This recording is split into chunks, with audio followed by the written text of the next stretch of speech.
ॐ सर्वबाधा विनिर्मुक्तो धन्यधान्यसुतान्विता मनुष्यो मत्प्रसादेन भविष्यति न संशयः। ॐ सर्वबाधा विनिर्मुक्तो धन्यधान्यसुतान्विता मनुष्यो मत्प्रसादेन भविष्यति न संशयः। ॐ सर्वबाधा विनिर्मुक्तो धन्यधान्यसुतान्विता मनुष्यो मत्प्रसादेन भविष्यति न संशयः। ॐ सर्वबाधा विनिर्मुक्तो धन्यधान्यसुतान्विता मनुष्यो मत्प्रसादेन भविष्यति न संशयः। ॐ सर्वबाधा विनिर्मुक्तो धन्यधान्यसुतान्विता मनुष्यो मत्प्रसादेन भविष्यति न संशयः। ॐ सर्वबाधा विनिर्मुक्तो धन्यधान्यसुतान्विता मनुष्यो मत्प्रसादेन भविष्यति न संशयः। ॐ सर्वबाधा विनिर्मुक्तो धन्यधान्यसुतान्विता मनुष्यो मत्प्रसादेन भविष्यति न संशयः।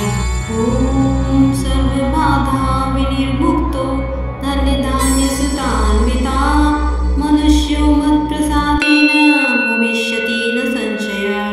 ॐ सर्वबाधा विनिर्मुक्तो धन्यधान्यसुतान्विता मनुष्यो मत्प्रसादेन भविष्यति न संशयः।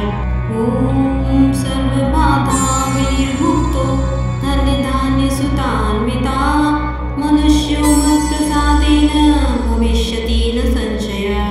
ॐ सर्वबाधा विनिर्मुक्तो धन्यधान्यसुतान्विता मनुष्यो मत्प्रसादेन भविष्यति न संशयः।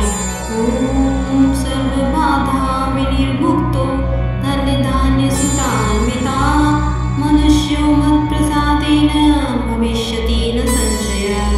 ॐ सर्वबाधा विनिर्मुक्तो धन्यधान्यसुतान्विता मनुष्यो मत्प्रसादेन भविष्यति न संशयः। ॐ सर्वबाधा विनिर्मुक्तो धन्यधान्यसुतान्विता मनुष्यो मत्प्रसादेन भविष्यति न संशयः। ॐ सर्वबाधा विनिर्मुक्तो धन्यधान्यसुतान्विता मनुष्यो मत्प्रसादेन भविष्यति न संशयः। ॐ सर्वबाधा विनिर्मुक्तो धन्यधान्यसुतान्विता मनुष्यो मत्प्रसादेन भविष्यति न संशयः। ॐ सर्वबाधा विनिर्मुक्तो धन्यधान्यसुतान्विता मनुष्यो मत्प्रसादेन भविष्यति